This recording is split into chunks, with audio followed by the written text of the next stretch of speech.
Assalamualaikum warahmatullahi wabarakatuh. Ya, anak-anak, ayo kita mulai belajar kembali. Ya, tegangan permukaan, kapilaritas dan viskositas pada materi fisika hari ini. Semoga kalian dalam keadaan sehat walafiat dan semangat ya di dalam mempelajari materi. Oke, langsung saja kita akan belajar tentang apa itu tegangan permukaan. Nah, kalian lihat di situ ada gambar ya. Di situ ada silet yang terapung di atas permukaan zat cair. Di itu ada gelas berisi air, lalu ada silet di atasnya. Nah, peristiwa mengapungnya silet ini terjadi karena apa? Adanya tegangan permukaan. Atau kalau kalian pernah melihat nyamuk atau serangga yang berdiri di atas air lalu bisa berjalan. Nah, itu kenapa sih kok bisa terjadi? Nah, itulah kenapa penyebabnya adalah karena tegangan permukaan. Nah, tegangan permukaan terjadi akibat adanya gaya kohesi dan gaya kohesi saja. Nah, pada tegangan permukaan yang terjadi karena gaya kohesi adalah gaya tarik-menarik antara partikel-partikel sejenis pada permukaan fluida tersebut. Maka dia karena adanya gaya tarik-menarik tersebut, maka fluida ini membentuk semacam kulit penutup yang tipis. Nah, kenapa seekor nyamuk dapat berjalan di permukaan air? Karena berat nyamuk dapat diatasi oleh lapisan kulit tipis itu. Kalau kalian berjalan di atas air kayaknya nggak mungkin. Kenapa? Karena massa jenis kalian lebih berat daripada manusia ya, lebih berat daripada massa jenis fluidanya. Oke. Lalu kita harus tahu tegangan permukaan didefinisikan sebagai perbandingan antara gaya tegangan permukaan dengan panjang permukaan, di mana gaya itu bekerja. Nah, itu adalah tegangan permukaan pengertiannya. Lalu lanjut, rumus tegangan permukaan ya adalah gamma sama dengan F per D atau F sama dengan 2 kali L. Ingat ya, F per 2 kali L itu dipakai ketika untuk mencari tegangan permukaan pada air yang tercampur dengan sabun. Nah, kalau F per D itu kalau air saja, tidak terkena campuran zat berupa sabun misalnya. Oke, kalian tahu gamma satuannya atau tegangan permukaan satuannya adalah Newton meter, D itu panjang permukaan satuannya meter, lalu F gaya satuannya Newton. Nah, penerapan tegangan permukaan, kalian tahu sabun cuci sengaja dibuat untuk mengurangi tegangan permukaan air. Kalau kalian pegang sabun, dia itu licin. Ketika si sabun ini bercampur dengan air, maka si air itu meningkatkan kemampuannya untuk membersihkan kotoran yang melekat pada pakaian secara cepat karena licin. Karena basah atau pahit itu sifatnya licin. Nah, kedua, mencuci pakaian dengan air hangat atau air panas lebih bersih. Karena dengan suhu yang tinggi, tegangan permukaan akan semakin kecil dan kemampuan air buat membasahi pakaian yang kotor lebih meningkat lagi. Nah, itu. Gelembung yang dihasilkan oleh air sabun merupakan contoh adanya tegangan permukaan.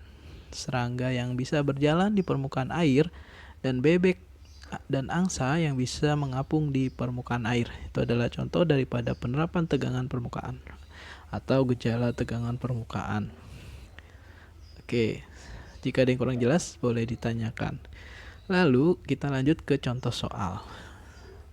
Sebatang kawat dibengkokkan seperti huruf U, kemudian kawat kecil peki yang bermassa 0,2 gram dipasang dalam kawat tersebut.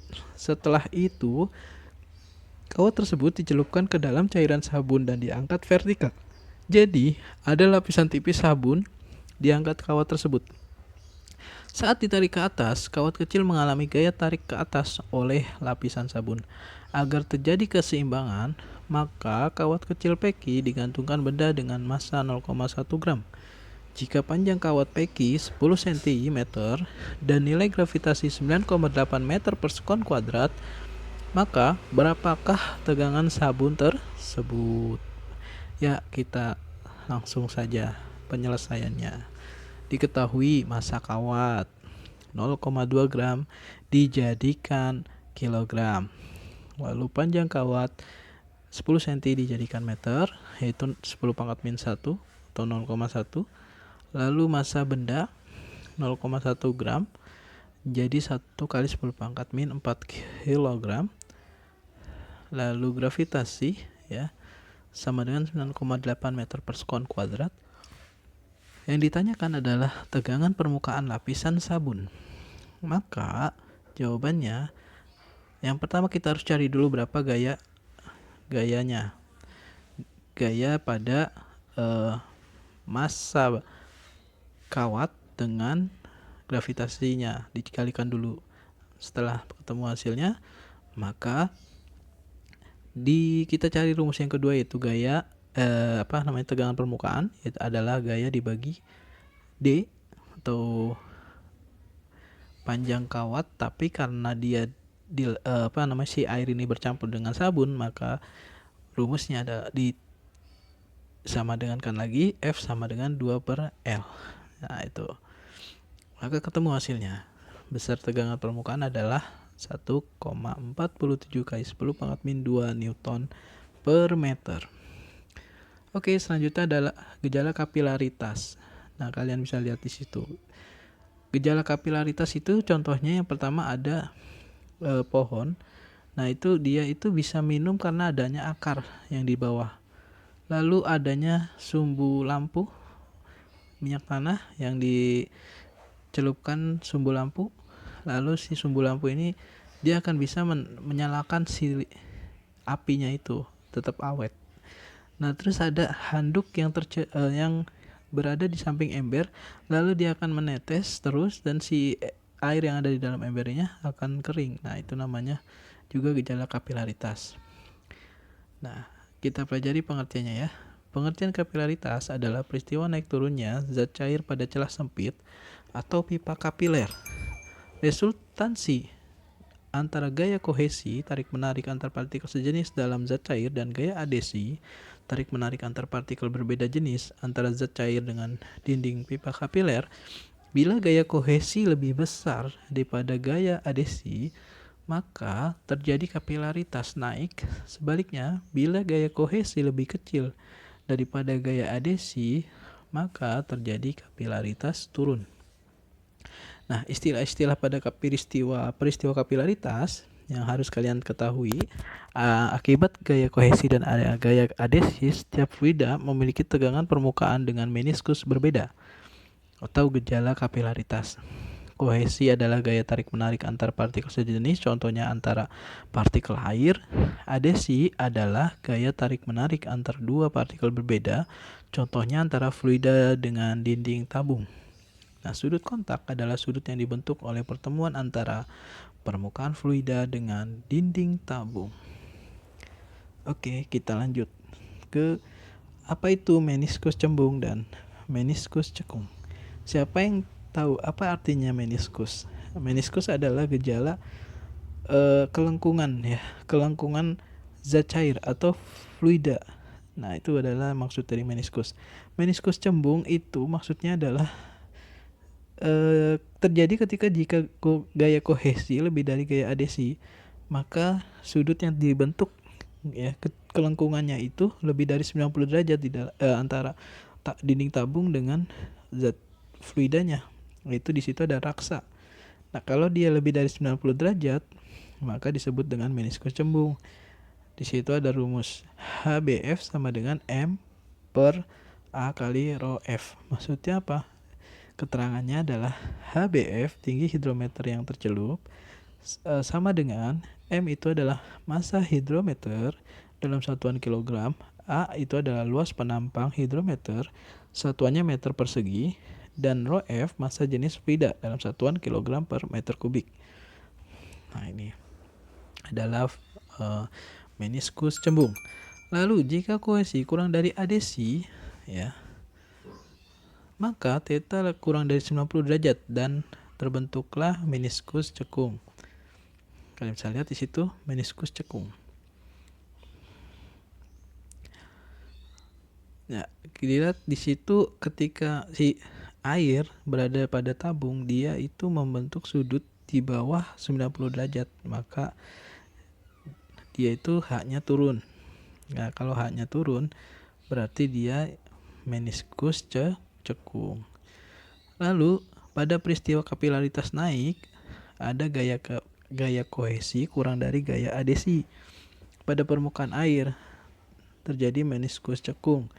Sudut kontaknya theta kurang dari 90 derajat, 0 kurang dari theta kurang dari 90 derajat.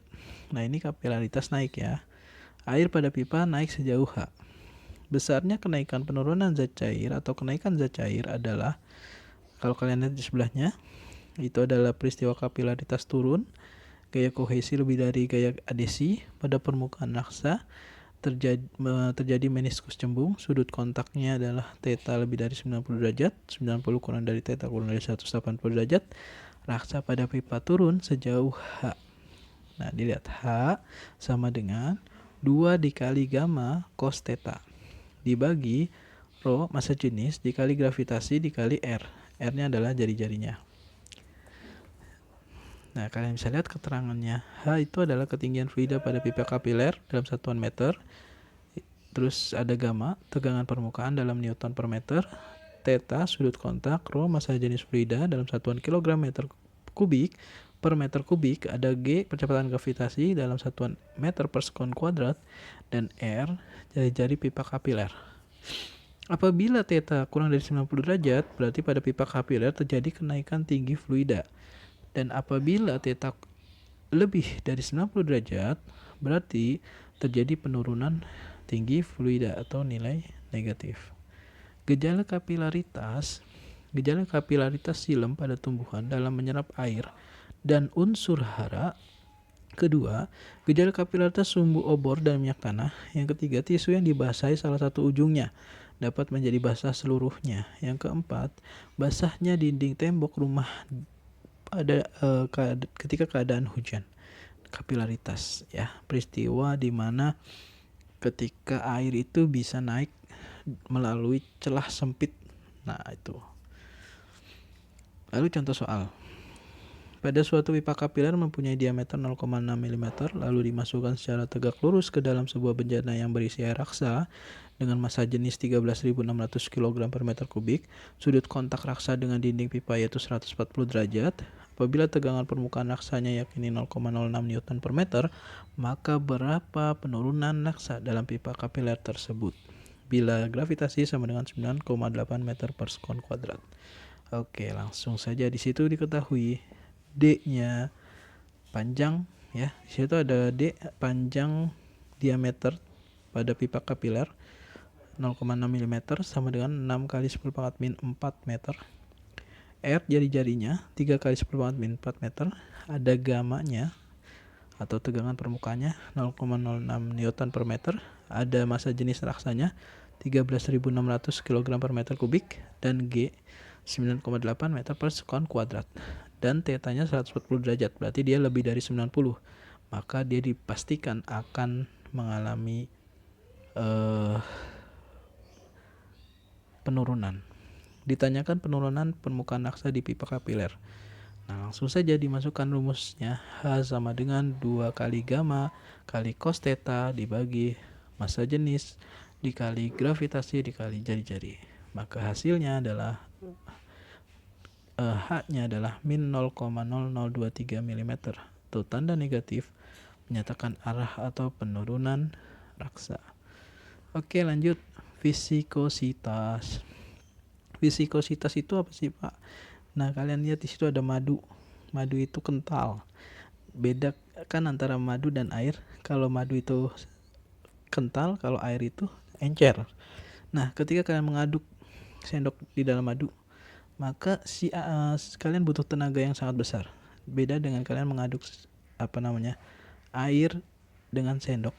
Ketika kalian bikin teh atau kopi lebih mudah, lebih gampang karena kepadatan fluida pada madu itu lebih besar daripada air. Nah, itulah gambaran tentang viskositas. Jadi intinya adalah ukuran kekentalan suatu fluida dinyatakan dengan viskositas atau resistensi aliran fluida, kekentalan aliran fluida. Contohnya sirup mempunyai viskositas lebih tinggi daripada air. Kekuatannya